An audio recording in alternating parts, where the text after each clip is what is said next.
Salutations to the Truth Core, whoever or wherever you may be on the planet.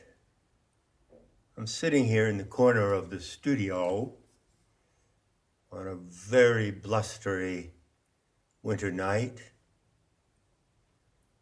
listening to the wind pound at the house as it races over the hills in the mountain farmlands of a little fairy tale kingdom tucked between France and Portugal.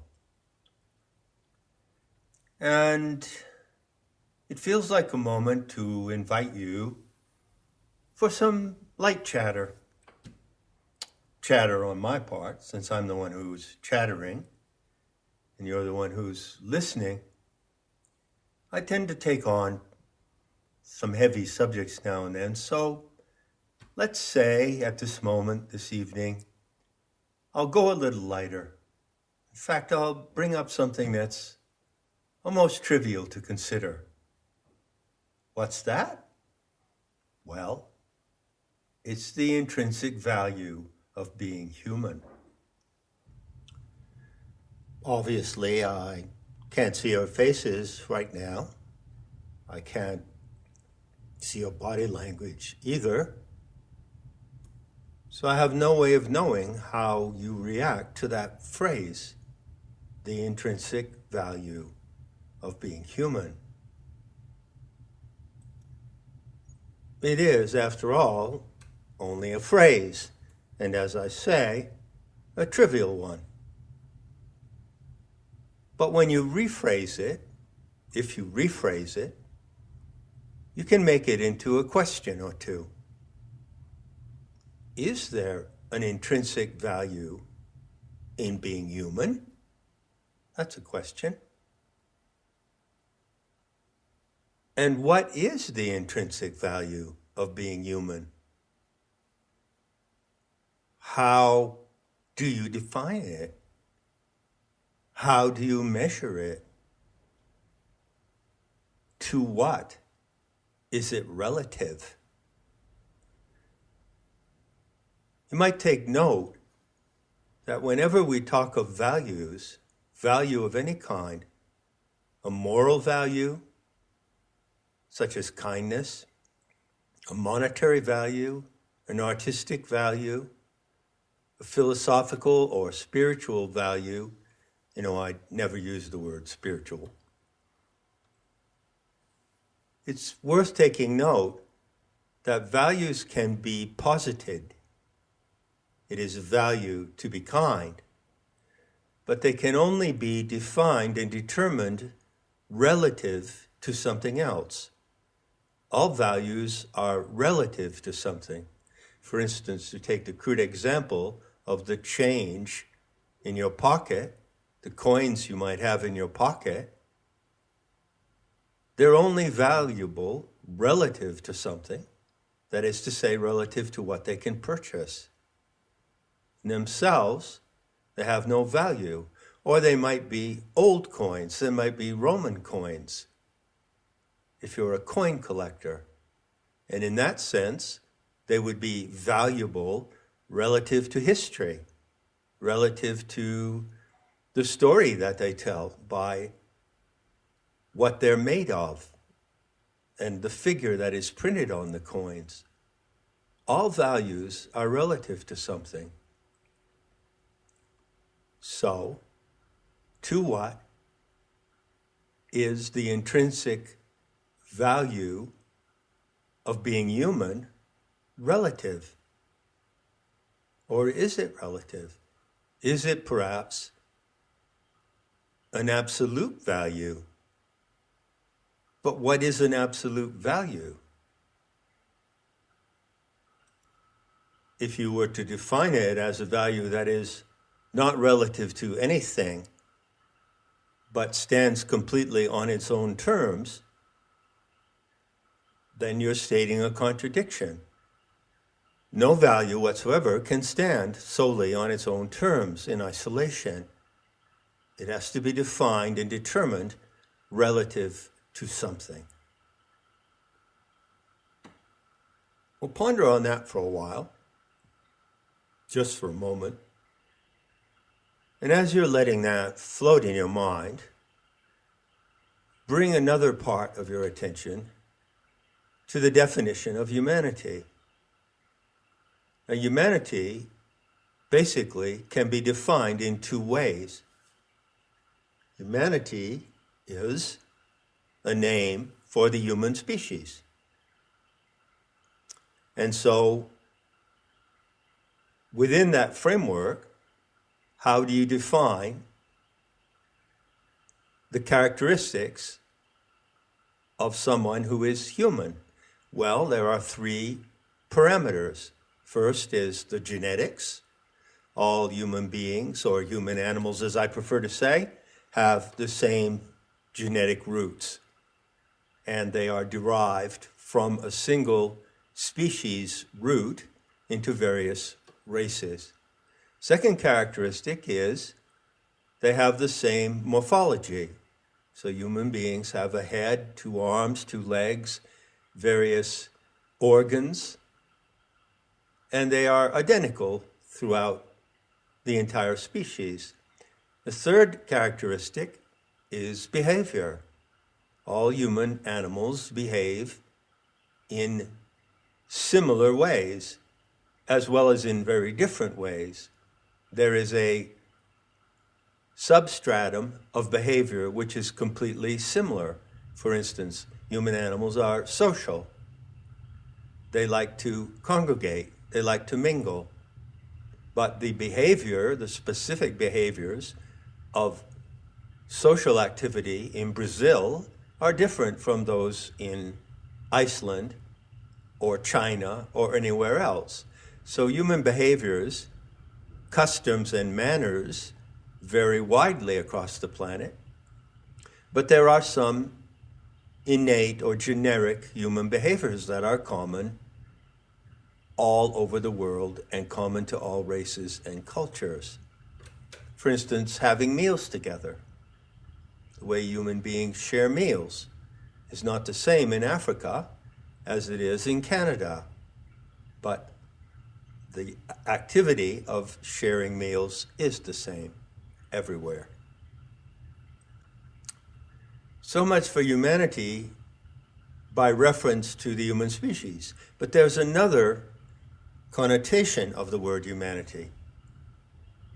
For instance, when someone says to you, "What's wrong with you? Where's your humanity?" The connotation here is that humanity is not a biological and behavioral property, but it's a moral property.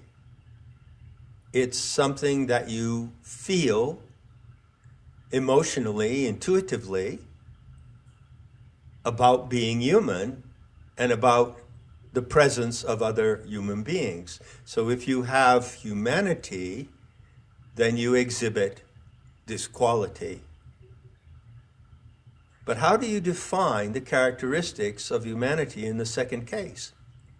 In the first case, it's easy to define them because they're generic and consistent. But how do you define the attributes of humanity as a moral property of human animals?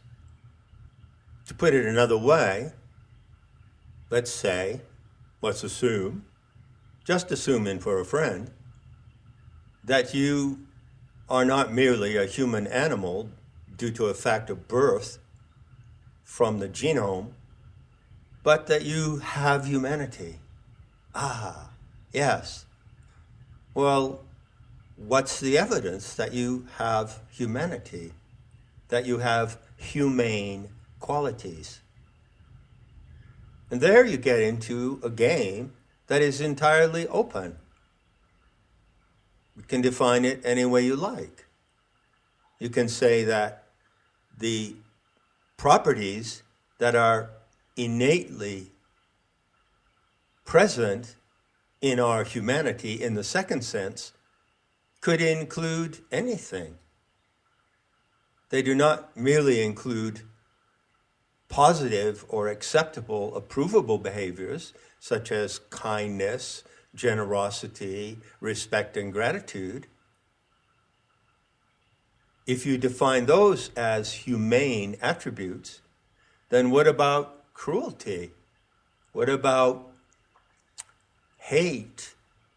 What about manipulation? These are human behaviors, and are they not also humane? Anything that human beings do, anything that they exhibit in their behavior is humane, whether it's positive or negative. So you don't really get anywhere, or it's difficult to get anywhere, grappling with this second concept of humanity. You can see that it's an open field. It has the values imputed to it, which is strange because the assumption is that humaneness, the humanity in you, already has present in it a certain set of values. They are givens, but there are in fact no givens. Not really. What is humane is simply an imputation, an attribute that is posited, but not an attribute that is essentially found. One of the principles of existentialism, in fact, the guideline by which existentialism is defined, is the old proposition, existence precedes essence. This is what Sartre said. Famous saying. Existence precedes essence. So if you apply that to the question of humanity and to the attributes of humaneness, what it tells you is that there is essentially nothing defined in your humaneness. What defines your humaneness is existential and not essential. It is whatever you demonstrate by your behavior as you exist in a particular moment and in a particular situation.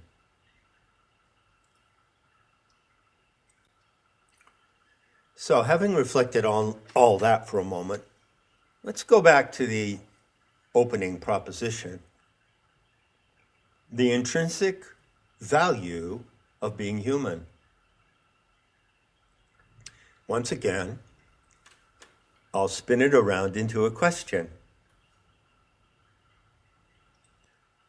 Is there intrinsic value in being human merely due to the fact of having been born into one of the human races? And if so, is that value universal?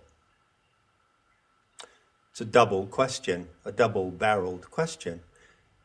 So now look around the world and what do you see? Well, as I've often noted, you don't actually ever see any human being, pure anthropine as such. You only see racial derivatives. You see? It's sort of like 57 flavors of ice cream.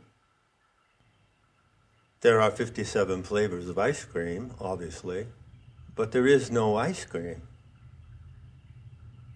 So there are X number of races of the anthropine species on the planet, but there is no pure anthropine who does not belong to a race. Now, presumably, well, hold on a minute. I don't presume, or I try not to. It's part of my Gnostic practice. So let's just say I'm presuming for a friend. And my friend presumes that there is an intrinsic and innate value in every human animal of every race that you might encounter in the course of your life, and in yourself as well, of course. So my friend goes a little further and presumes that this intrinsic value is given, doesn't have to be created, no one has to do anything to have it. It doesn't have to be earned.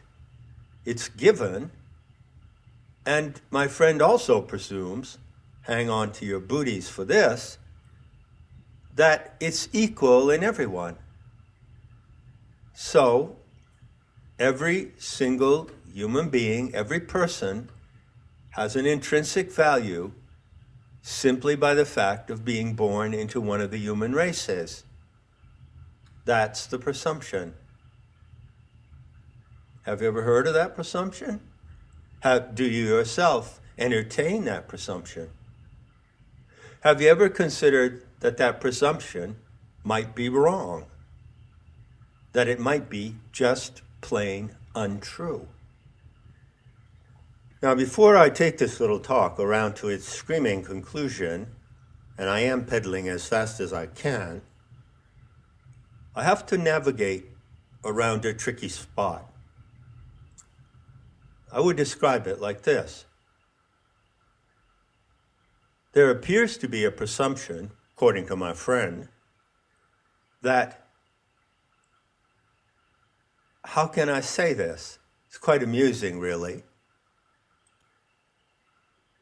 That if I hold the view that there is an equal and intrinsic value in every human person, then that makes me look like a good human person. If I attribute that value to others unconditionally, then I also attribute it to myself. And so everybody's covered by the policy. And I can be regarded with approval. Oh, I'm a good person because I respect the equal and intrinsic value of all human beings based on the simple fact that they are born as human beings. Let's call that the humanitarian viewpoint. Needless to say, those tads in the world who like to present themselves as humanitarians hold that view, don't they? And if you don't hold that view unconditionally, well, there's a good chance that you might immediately be regarded as a bad person. That's the trick. That's the tricky spot. But I can get around that tricky spot really fast. I can dance around it on my tiptoes easily due to the fact that I don't give a slippery, slobbery, flying fuck if I'm perceived as a good person or not. And that being the case, I hold a position of exceptional freedom. And I can regard the question of the innate and equal value of all human beings with detachment. I'm not implicated. I don't care how anyone sees my view of it. I'm not adopting that view so that I can be regarded as a good person. So having made that clear, what am I doing here? Well, basically, my friends, I'm just opening the door to a really, really big space of freedom. The freedom not to be obligated to regard all people as having an equal and intrinsic value. But hold on, because it gets even better. Not only am I not obligated to view others in that way, but I'm not obligated to view myself in that way either. And so I don't.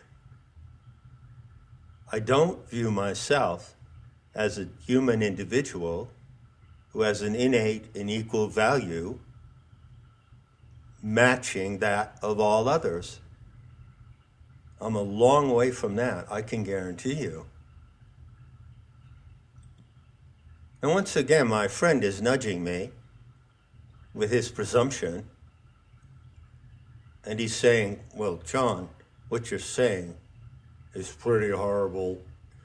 And don't you know, or don't you presume that even speaking in this way, even suggesting such things, makes you look really bad? So you see, my friend is warning me in a friendly way, saying, be careful, because it's pretty safe to assume that if you continue talking in this manner, on this matter, it can only get worse. Well, maybe so. In any case, I'm not going to develop this point extensively in this little talk. I'm merely introducing it. Like I said, I'm opening the doorway, so let's stand in the doorway together.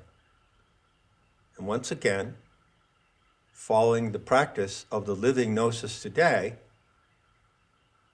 let's ask the appropriate question. There are a number of appropriate questions that come to mind, but here's one of them. Well, was it always that way? It's pretty clear that in the world today, there's a big issue about regarding all people of all races, all cultures, all walks of life, all religions, as having the same innate human value. It's pretty common today to think in that way, or to be obligated to think in that way. But was that always so? Has it always been this way? That's the leading question. And I'm more or less going to leave you with that question. But I will suggest an answer. I will suggest a path of investigation and reflection. The flat answer and the short answer is no, absolutely not. You see, this notion of universality, the innate and intrinsic value that we are all equal, merely due to the fact that we are born human, is actually something that developed over time. And there were many places in the world, in many cultures, where that concept did not exist. It was entirely absent.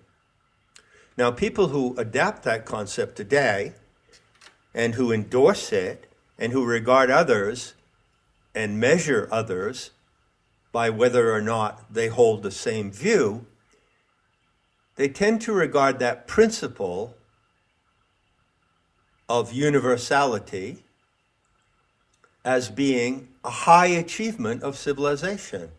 You see, the civilizations, they admit, they acknowledge that there were civilizations in the past, whole cultures that existed for centuries, who did not hold that view, who did not look upon themselves or other human animals in that way. But they say that was barbaric, that was uncivilized.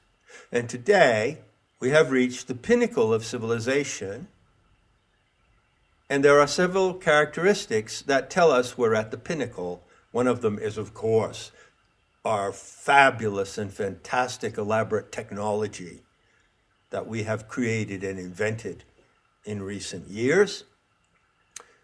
So there are our concrete achievements, consider our concrete achievements. But there is the moral achievement. It's a great, great moral achievement. It's the pinnacle of moral rectitude, to look at everyone and look at yourself and nod your head and say, yes, yes, all have the same value. Human life is to be valued in and of itself, essentially, not existentially. And that value stands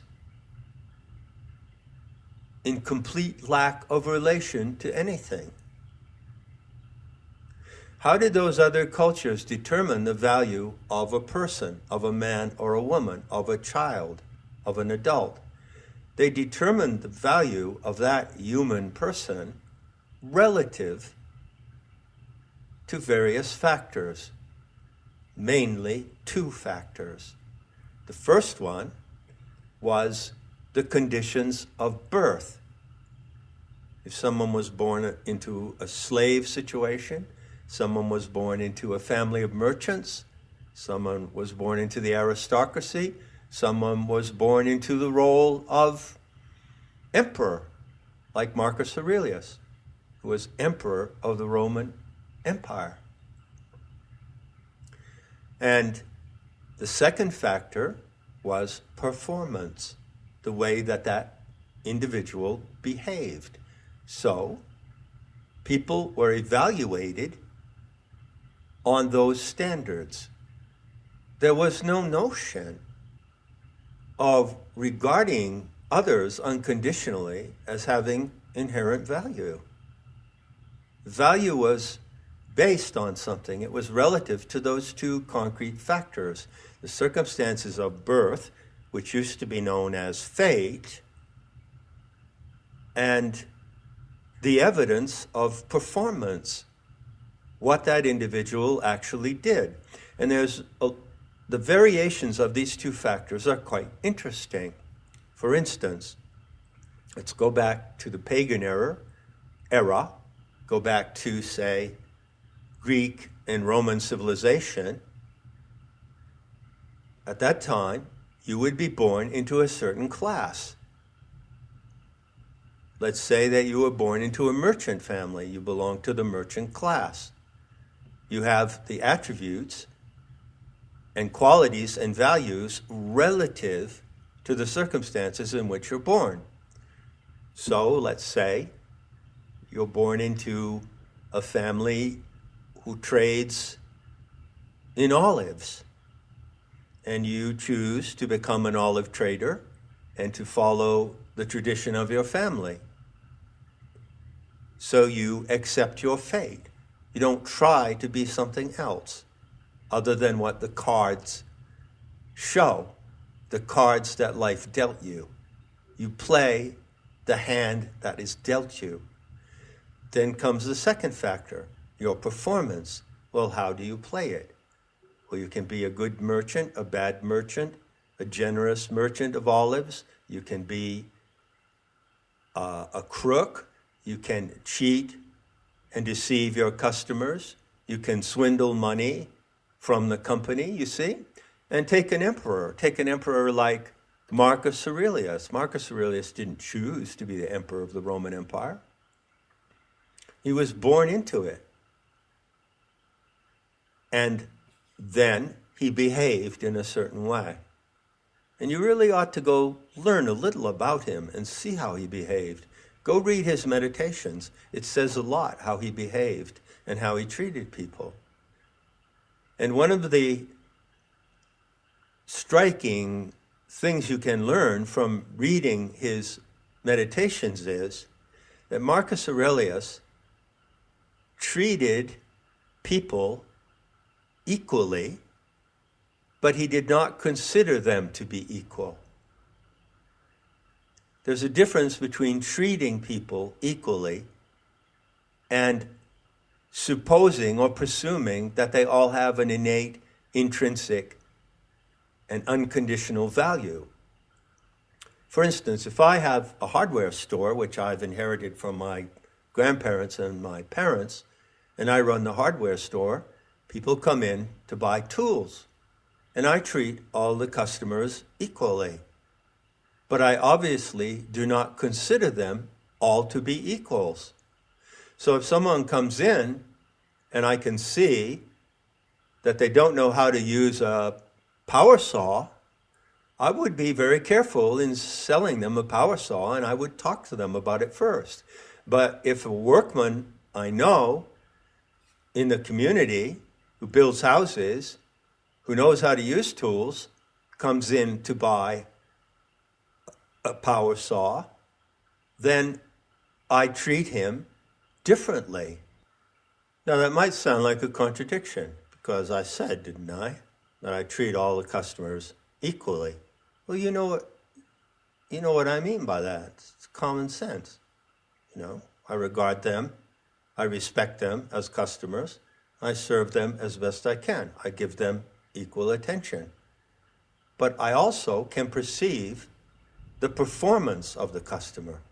I can perceive their abilities.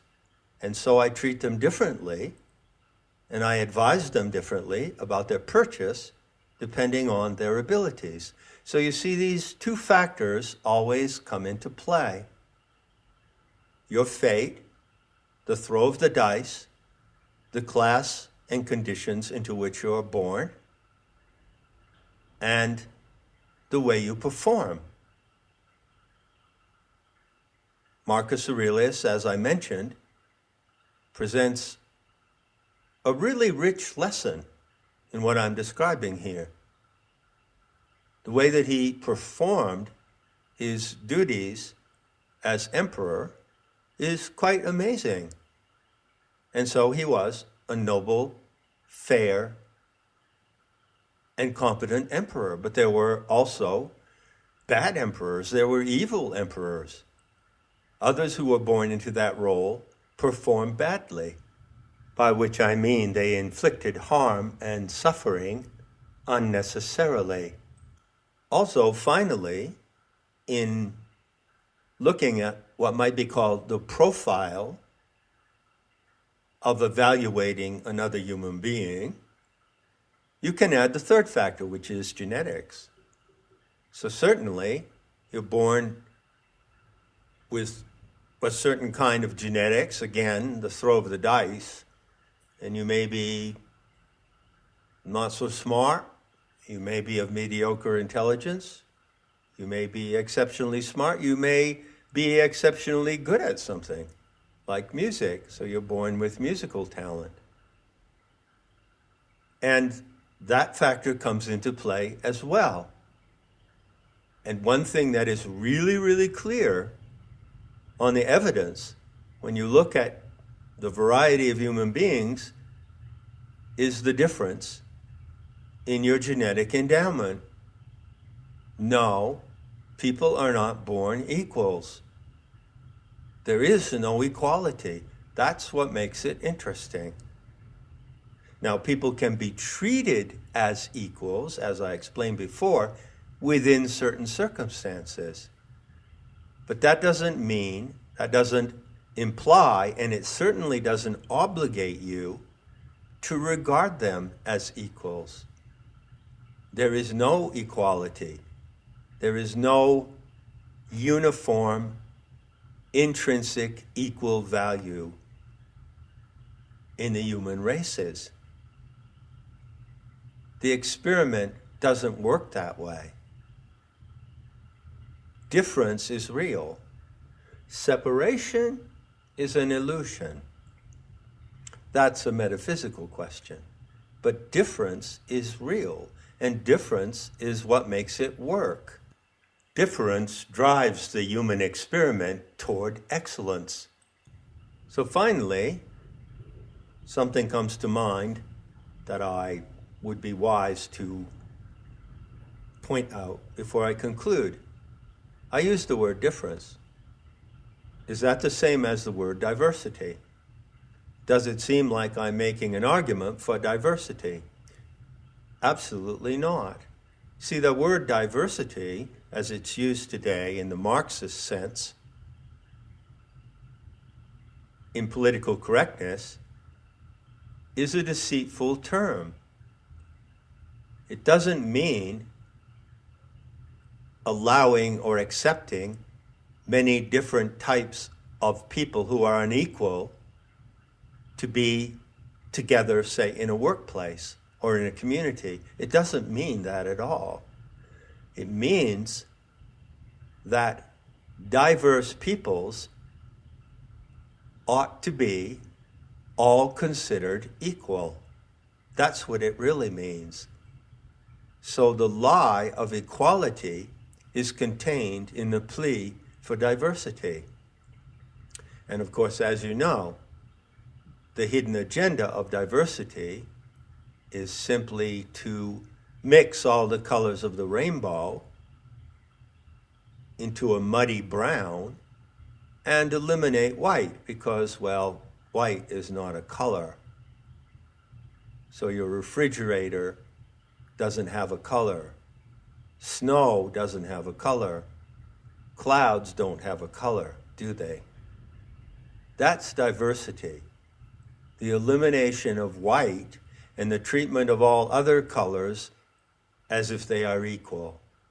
So I'm not arguing for diversity, obviously, but I will point out in conclusion that those who promote this idea that there is an intrinsic value in being human, and you must recognize it according to the UN Declaration of Human Rights, are the same who promote diversity.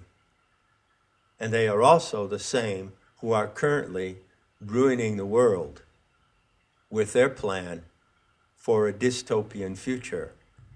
So you might be well advised to look and see that great beacon of hope, that great beacon of humanitarian idealism that shines over the dystopian landscape.